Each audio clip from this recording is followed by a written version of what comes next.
Hello everyone, good morning. This is episode 21 of the Brooklyn Knitfolk podcast. My name is Jacqueline. You can find me on Instagram, Ravelry, Pinterest, Twitter as @JacquelineSalem. Show notes for this podcast can be found on the Brooklyn Knitfolk Ravelry group, and I leave very detailed show notes for you guys, so if you have any questions about anything you see in this podcast, they should be answered there. I would love to give a very special welcome today to A. Hermans, Kreeft, Billy Stamps, Knit 6, Cosmic Snowflake, Denise Ovich. Sorry, it sounds like an earthquake is happening in here because my cat is just determined to climb on everything. Sorry. Pocket. Mika, stop. Okay, I think she might be done for now. Pocket Mish and Victoria Momsey, thank you so much for introducing yourselves in the Ravelry group, and hello! And I love to hear from people who watch the podcast. So if you introduce yourself in the Ravelry group or send me a private message, totally makes my day. I love hearing from you guys and hearing a little bit about you. So this is a podcast about knitting, sewing, crafting in general, just the things I get up to, and I hope you guys enjoy the show. I want to start really quick by talking about the Elementalong. Thank you so much to everyone who is participating. It is underway. We still have plenty of time left, so if you haven't heard, the Elementalong is a knit-along that I am hosting that follows kind of like it's inspired by the Sweep series by Kate Tiernan, but if you haven't read the books, you are not at all required to read them. It's fine. She's killing me right now. Can you stop? Cease and desist. Mika. Sorry. Anyway, the Elementalong is inspired by the Sweep series, not required to have read the books. I've picked out 2 patterns of varying degrees of difficulty, size, to try to suit most people's taste, and I'm so excited by everybody's enthusiastic responses to the patterns and how much you love them. Thank you so much for all of your kind words.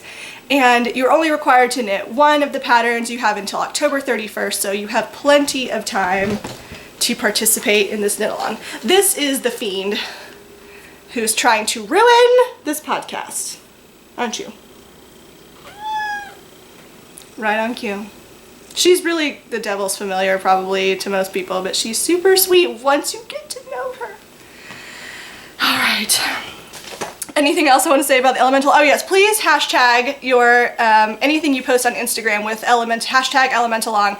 I will be giving prizes on the chatter threads, the finished objects thread, which I have open now, and on Instagram, because we have a variety of amazing prizes. So thank you so much to people who have donated them so far. I've started listing them off as I receive them, or if they're a pattern prize, and I've been notified about that, in the finished objects thread. So you can go ahead and take a look there if you haven't already heard what the pattern prizes are. And I will be adding many more to that other people have said they were going to donate, but I don't want to add them to it until I physically receive it in the mail.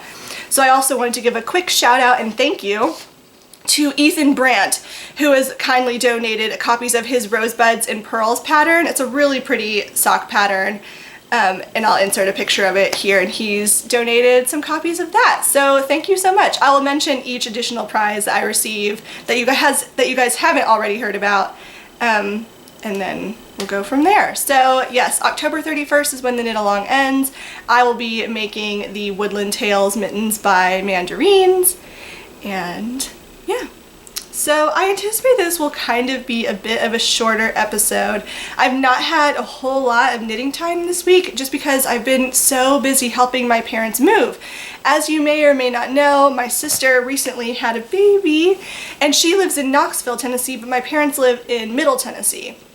So last weekend, my sister and I went to their house to help them pack up, take things to storage, get it ready for sale, taking things to Goodwill, all that good stuff. So my entire weekend that I spent doing a lot of my knitting was focused on helping my parents get ready to move. And then on top of that, I myself am moving, and I'm like looking at these boxes that are all around me right now. My my apartment is completely filled to the brim with stuff that I will be taking on to my next place. So I've been busy searching for apartments and will likely be doing that this entire week as well. So it has not given me much knitting time, unfortunately, but I will show you the minimal progress I've made on some of my projects, as well as the 2 yarns I'm considering for my own knitting project for the Elemental Long. So let me get those yarns real quick. So these are the 2 yarns I'm considering for my Woodland Tales mittens by Mandarines. It took me a long time to get to this point. I posted a picture on Instagram of 5 yarns that I was considering, and I was planning on casting those on while I was in Nashville, but I just got too busy with, you know, helping them pack up and move and all that stuff. But I took all 5 with me because I couldn't decide which ones I wanted to use. So right now I've narrowed it down to these 2. We have Barley by the Wool Barn, a gorgeous, gorgeous luxury sock. It's a 4-ply fingering weight, 80% superwash merino, 10% cashmere, 10% nylon. So, so beautiful. And this is a fingering weight yarn, and the pattern does call for DK weight, so I will have to hold this double. The other one I'm considering was a gift in a swap from the Wool Club. And this is, hope I don't butcher this name, Frida Fuchs. And I don't really know what that says. I cannot read the colorway name. Season? I don't know for sure. It's German though. But it's this really, really gorgeous, lightly mauvish blush color. So they're very similar. I mean, not very similar, but similar enough compared to the other ones I was choosing. So you can kind of see what I'm going for here. So I know I want to knit it out of one of these 2. It has been suggested to me that I definitely pick the stronger yarn of all the ones I was looking at. The pattern has quite a few, especially in the cuff, has knit 4 togethers and slip, slip, slip, slip, knit stitches. So I'm just like trying to wrap my head around that, and my wrists, I'm sure, are already aching from that, but I just love that pattern so much. It will all be worth it in the end. So cast your vote. Wool Barn, Frida Fuchs. What do you guys think? I can't decide. I'm like sort of leaning more toward this one, but then whenever I think I want to do this one, then I start wanting to do this one. I can't decide. I will be knitting it on DPNs as opposed to Magic Loop, and I think that's really all I'll say about that. Size 4 DPNs for that project. Cast that on, hopefully it will fit. There are 2 sizes, a smaller and a larger. I'll be knitting the smaller because I do have somewhat small hands. So yeah. And that will be my Woodland Tales mittens. So the only project, well I guess I shouldn't say the only. This and one other one I've had actual time to work on is my exploration station, which is coming along quite nicely. This is it right now. It's definitely growing past the brioche, past the sassy slips, and now I'm on the nothing but knit section. This is the second to last section. I'm on section 4 out of 5, and I'm about about half. I'm about halfway through the Nothing But Knit section right now. Much better contrast here than what was in this. I think the stitch pattern does look cool. I mentioned in the last episode that the two yarns of this section are very low contrast, so it kind of, I wasn't sure if it was worth the kind of, every fourth row was knit, purl, knit, purl, knit, purl. So I wasn't sure if it was really worth all of that because there wasn't a lot of contrast in the yarn, but I think the texture of it looks really nice, so I'm pleased with it. And now I'm on Nothing But Knit. So after that, I'll be using color A, which is the light hearth colorway, this kind of darker gray brown.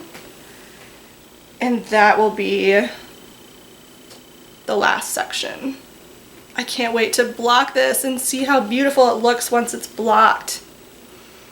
I will say, I'm not sure what yarn is causing it, but there is it's probably because I've been looking up online, that when yarn sits for too long, it can acquire like a mustier smell, but it hasn't been sitting for, it's only been a couple months, but there's kind of a musty-ish smell to this, like a crocheted blanket that's been sitting in a drawer for ages, and it has that kind of smell to it.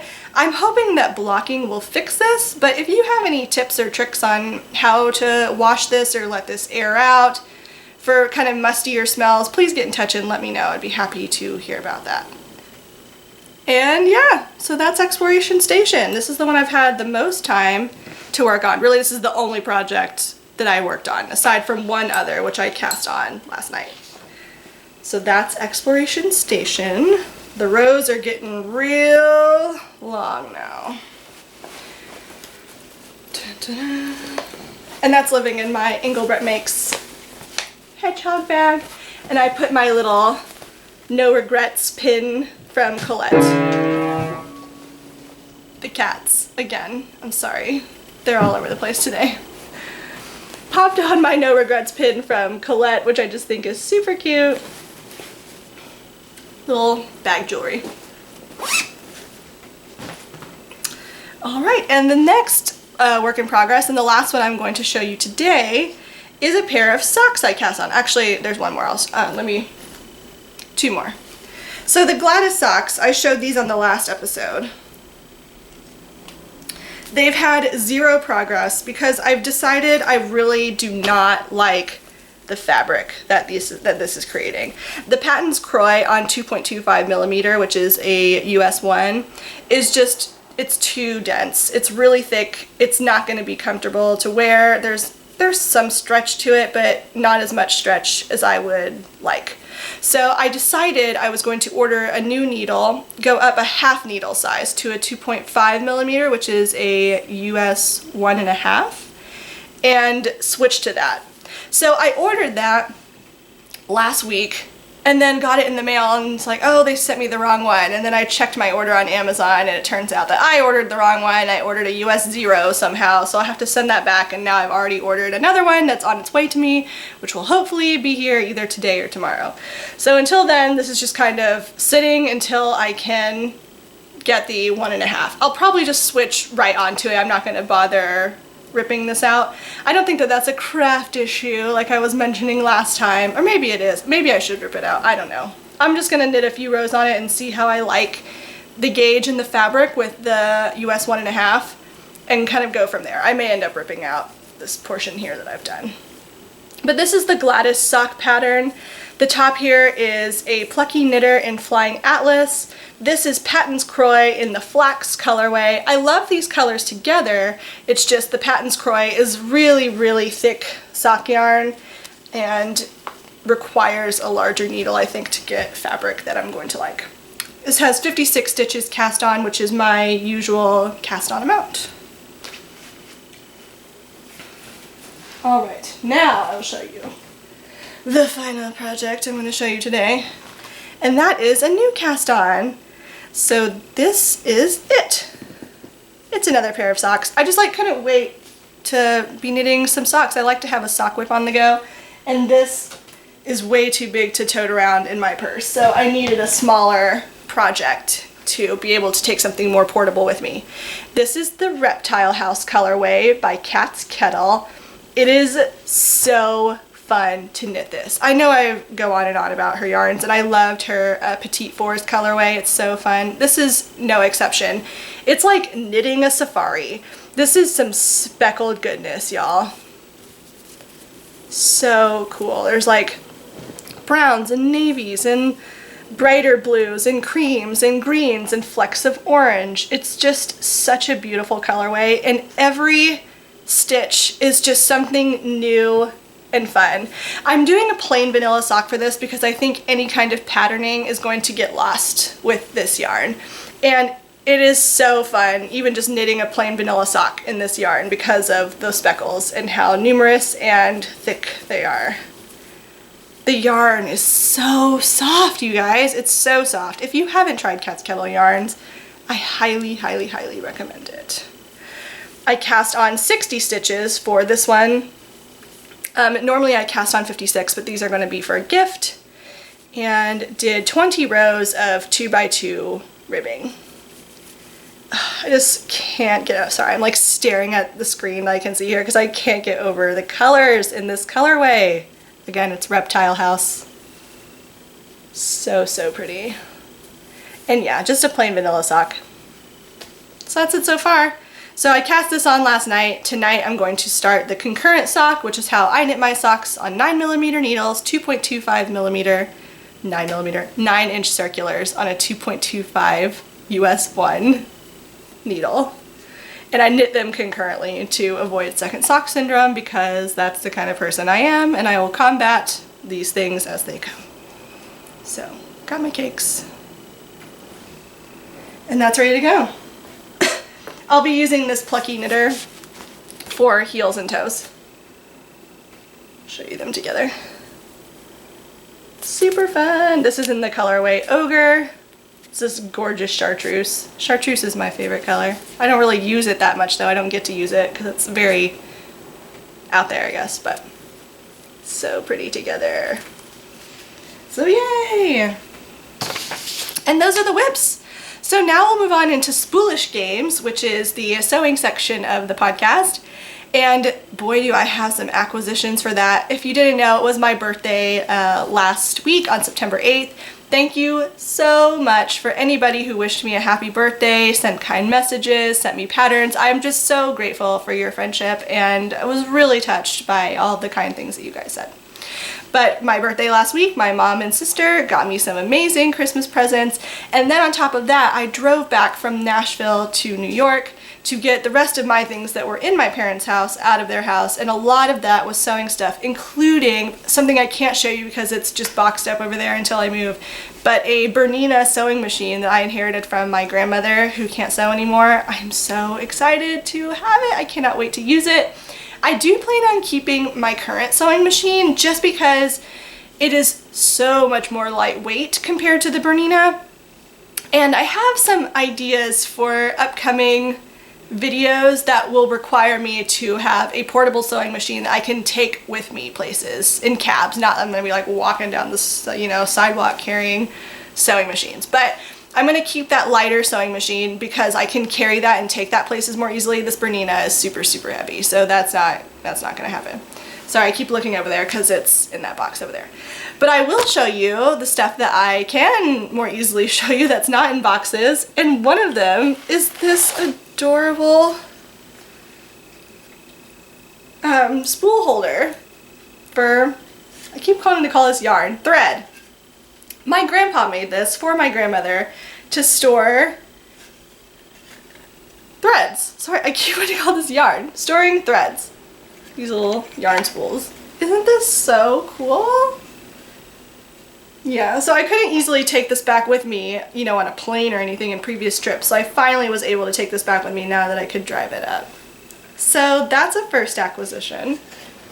There hasn't been any sewing progress, by the way, just because, again, all my stuff is in boxes right now. I'm just like itching to get sewing and making things. I've acquired enough stuff to actually be making things now, so it is time to get sewing.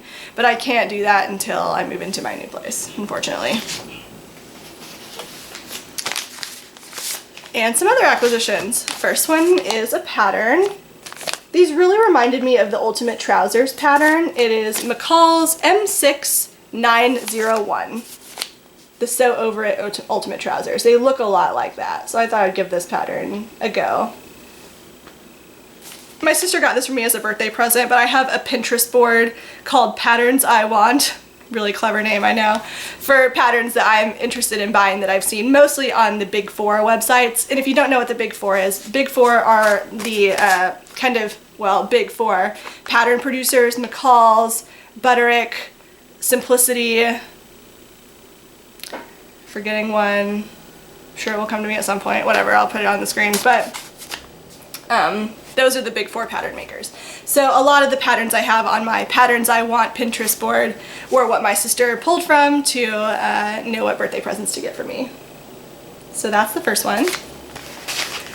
The second one is another McCall's pattern. This is M6953. I love all of the dresses on here, but I'm most interested actually in this skirt part of this dress. So I have seen, I don't know who makes it. I want to say it was Express, maybe. This super cute skirt. I will insert a picture of it here. I am obsessed with this. And by the time I actually saw it out on the street, and it was like maybe 2 people in my life that I've seen it on, and it was like Googling who makes, you know, this dress and all the attributes of this dress, or skirt, I guess I should say. And they don't make it anymore. It's old. So this pattern, I think, will be perfect for recreating that skirt myself. I can't wait. I also love this high-low, longer maxi version, this full maxi version. I can see me using both the top and the bottom of this pattern in various, I think it would be really great for pattern hacking is what I'm trying to say. Pattern hacking is when you mix 2 patterns together or several patterns together to achieve a different effect from just what's in one pattern itself. So yeah, really excited about this because I have a specific plan in mind for this one. And the Rosie dress. This one is by indie pattern producer Sew Over It. If you haven't heard of them before, Lisa Comfort, who runs the Sew Over It business, she has a wonderful vlog called Sew Over It. So lots of videos where she shows her makes for every month and her sewing plans for every month, wonderful tutorials, and the patterns that Sew Over It produces they're gorgeous. I love them. So wearable. I love all of these. They're basically the same dress, but this one kind of has this alternate top up here with the flip down part. But yeah, I love this pattern. This is the Rosie dress. It's a very new release. It just came out, I think, at the beginning of September, end of August. So really excited to have this pattern. Next one, Tilly and the Buttons, the Agnes top. This is a jersey knit top, which will make my serger that I got recently come in handy. And I wear shirts like this all the time. I have so many of them, especially like striped jersey knit tops. And I just have to keep repurchasing and repurchasing because I wear them all the time and they, you know, get dirty and old. So I'm excited to finally have a pattern for something that is tried and true. A lot of people have made this pattern and speak very highly of its clear instructions from Tilly and the Buttons and of the pattern itself and how well it fits. I've looked up a lot of pictures on Instagram and Pinterest of other people who have made the pattern, and this is one of those patterns that looks super professionally made. Like, it looks like you just bought it on ready to wear. So I'm really excited to have this pattern in my arsenal, and I know I will make this several times. Most of the patterns that I pick are things that I anticipate I can use several times. I don't think I'll buy, unless it's for a really special outfit. I don't see myself as being the kind of person to acquire a pattern that I'll only make one time. So this dress, I know I'll make several times. This, great for pattern hacking. And then of course, you know, trousers, you can't go wrong with that. Oh, speaking of which, trousers, while I'm thinking of it, muslins. So a muslin is basically a fake of, or a practice run of a pattern you're going to make before you cut into your really nice fabric that you want to use for the real one. So it kind of tests out your fit to make sure that everything is fitting properly. You can make adjustments to the muslin before you get started on the quote real ones. What kind of fabric do you guys use for muslins? I'm not, obviously I've told you in, you know, the past few episodes, I'm quite new to garment sewing, so I don't have a lot of experience. What kinds of fabric do you use for muslin, just out of curiosity? So I'm just saying because like for pants, for example, this is going to require, you know, a considerable amount of fabric compared to, you know, or a maxi dress will take a considerable amount of fabric compared to like a top, which I'm not that nervous about, you know, losing invested fabric unless it's like, oh my gosh, like amazing, really rare fabric for some reason. But what kind of fabric should I be using to make a muslin with, for especially for larger patterns that require lots of fabric where I don't want to spend tons of money on something that I'm not going to actually wear out. So, question for the sewers out there. So yeah, Tilly the buttons, the Agnes top, I will definitely wear this over and over and make it over and over. And I love the variations too. It kind of has this gathered cinch. You can do just kind of like a regular sleeve or this gathered sleeve. I used to have a shirt almost exactly like this that was Kelly green striped and had gathered sleeves like that, and I loved it, wore it to death. So I'm really excited to have this pattern. The next one, I'm going to butcher the French name of this, but the Fumitaire skirt. That's my best French. And it's a long maxi skirt, which I can obviously hack into the skirt for, you know, again, the top. So if I wanted to use this skirt on this top, that would be pattern hacking. Love this maxi skirt. Buttons all the way down or no buttons. There's variations for both. Yeah. This is a pattern by Deer and Doe, which is another indie pattern producer. These are some really popular indie pattern producers, by the way, so if you're new to sewing and want to check some out, Sew Over It, Tilly and the Buttons, and Deer and Doe have some really, really pretty patterns. They are more expensive though than the big four patterns, unfortunately, but I love them. So I'm really excited to make this skirt as well. And, oh,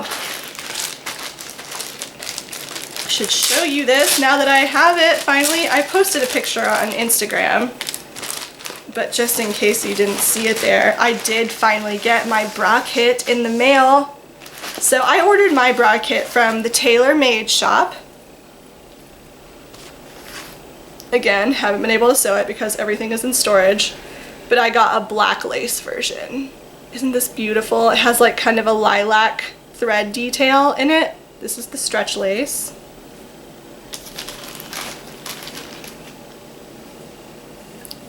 Power net. Oh wait, this is power net. Maybe they're both power net. No, this is power net. And I'm not exactly sure what to call this. I don't know the names of all these pieces yet, you guys. So there's the fabric, the underwires, and my favorite bra, the underwire just broke on it. So now that I know, like, hey, you can make bras yourself, I'm going to buy another underwire and just slip it back into my favorite bra. Straps and pattern details. This awesome lilac that goes with the lilac on the black lace. And just all the other notions. Bras do have quite a bit of pieces required to make them, but I have heard that they are not difficult to make. So we'll see how that goes. I know my first one isn't going to be perfect. I anticipate that. But we'll work with it. Go along as we go. The Making Hour just posted a beautiful first bra that she made on Instagram. I love it. It looks so pretty. And the inspiration of this was, of course, started by none other than Maria of Stitched in Sweden, who has inspired a bra making frenzy on Instagram. I'll be making the Boylston bra pattern, which is a pattern by Orange Lingerie. If I don't make that one, because a lot of the examples I've seen of the Boylston bra on Instagram are not using stretch lace. They're using a lot of like actual fabric, so like linens, for example. So I'm not sure if that's the right pattern for this. If not, I'll probably just make the Marlboro bra by Orange Lingerie, which is another Orange Lingerie pattern. So really excited to have that. Can't wait to get started. I keep seeing Tailor Made shop posting new kits all the time, and I'm so tempted to buy it, but I just feel like start with one and then keep going. Like I said, I've acquired a lot. It's time to get to work. Cannot wait to move, you guys. I can't wait to move. And then last but not least for my sewing acquisitions, another birthday present. This is an entire box of feet for your sewing machine. And I don't know if you guys know this, but purchasing one foot on its own, it gets kind of pricey. But this box on here, I found on Amazon for $20. This was a present for my sister for my birthday, but I know where she got it because I posted the link for it.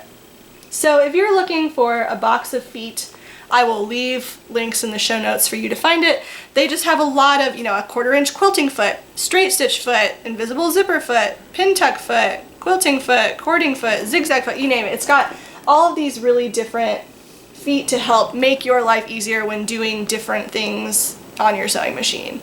So I'm really excited to give these a go. If you couldn't tell, I am a tools junkie. I love trying out new tools and stuff to see how they make a difference with the final product and finishing of an object or a garment or whatever. So these were just an Amazon purchase. It has 32 of these bad boys in here. So I'm really excited to get started on that. And that is the Spoolish Games section of the podcast. So now I'm going to move on into other acquisitions. Just a couple. First is this book, Wild Color by Jenny Dean, I believe. Yes, Jenny Dean. This is one that is one of the most talked about as far as books for naturally dyeing goes. If you didn't already know, I'm really getting interested in naturally dyeing fabrics to make a quilt out of. So I'm really excited to get started with that. I pilfered a lot of white sheets that my parents had that they were just going to get rid of this weekend, so I have plenty now to try out dyeing. So I'm just going to test out dyeing with avocado stones first. I posted a picture on Instagram of that. I can't wait. I've been eating avocados on my avocado toast every day for the past few weeks and asking my coworkers who also eat avocado toast to save theirs for me. So I'm sure they all think I'm crazy because I have this giant mug of avocado stones sitting on my desk, but whatever. I'm gonna have awesome blush pink dye by the end of it. So I'm really excited to look through this book and see what information I can learn. I've also really admire Rebecca Desnos. She is a natural dyer who's got quite a following on Instagram. She dyes a lot with avocado stones and has a ebook out right now. I can't remember the exact name of it, but it's about natural dyeing. So I got a lot of my inspiration, especially for avocado dyeing, from her. So I'm really pumped to give this a try. And I'm also really excited to use the natural dye kit given to me by the lovely Rachel. This was given to me in a swap package. This is the natural dye starter kit. And she also gave me some instructions for how to use it. So I'll definitely be using these in my avocado stones and my white sheets to start testing out some dyeing for that quilt I want to make. So many ideas, so little time, you guys. I just have all these things I want to do, but there's just where does the time go? Where does it go? My friends tell me this only gets worse as you get older, so there's that for you, I guess. Let's see, anything else about acquisitions? God, there's so many of them, really. I can't wait to show you, but they're just all boxed up over there. Once I move and get my sewing space set up, I have so many plans for things that I want to do in my new sewing space. I will definitely kind of film a little video tour to show you guys what I want to do. I just have all these ideas in my head. I want to do a fold down counter height tabletop for cutting fabric on so I can save my back, and I want to leave a nice long table that just runs against a wall that has my sewing machine, my Bernina sewing machine, my serger, and all these other cool stuff. So I'm just Pinterest is my BFF right now because I just keep saving things for my future sewing studio in there that may or may not be realistic depending on the apartment that I find, because as I showed you in the little preview of apartments in New York City last time of my own apartment, they're tiny as hell. So there's that. The last thing I want to share with you guys is a couple things in a Things I've Been Loving Lately segment where I show you or talk to you about things that I've been loving lately.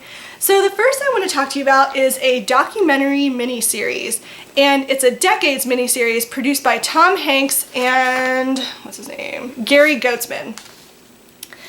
I started watching the 60s this weekend, and oh my gosh, I am addicted. It's 10 episodes, and like I said, a documentary miniseries, and they go over really broad topics of the era, or the decade, excuse me, the decade that they're talking about, and talk about those, you know, subjects in detail.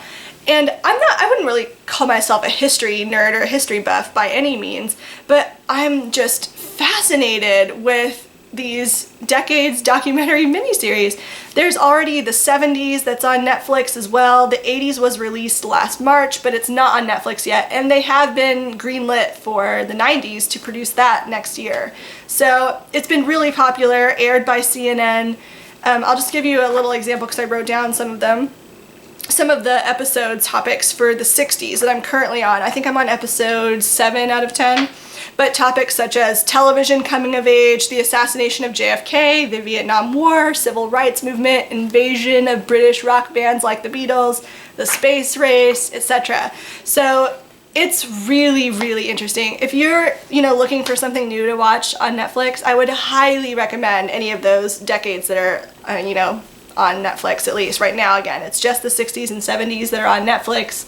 The 80s are available, but not on Netflix yet. So give those a watch if you haven't already. I love even just seeing like just the fashion of what, you know, what people are wearing, and the gender roles, for example. That's a topic I'm really interested in. So I really just kind of love seeing all of those things from a different time when it's so obviously different from how things are now. So give that a watch if you haven't already. 2 thumbs up from me. They're fascinating.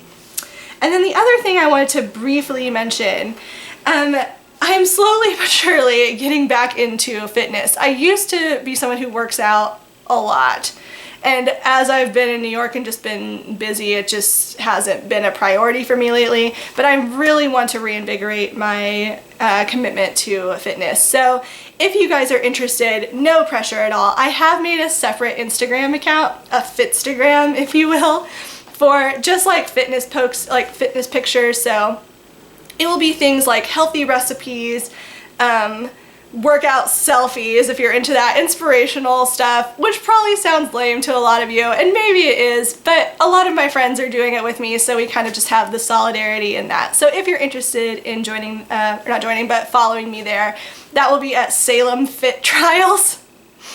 Yeah, I didn't come up with that name. I wish I could take credit for it, but I didn't. So Salem Fit Trials, if you want to follow fitness inspiration Instagram, there you have it. So I thought I would put that out there. And with that, God, my mouth is like so dry. I think I've been talking really fast this episode, so sorry about that. I'm just like really excited about all these things that I have to show you. So with that, I will leave you here and talk to you soon. Like I said, you can get in touch with me on Instagram, brooklynknitfolk@gmail.com, on Ravelry. I appreciate every single message I receive from you guys. I read everything, and I just really, again, I'm so, so, so grateful for your friendship. It means so much to me. So thanks, and have a great couple of weeks until I see you next. Bye! Mwah.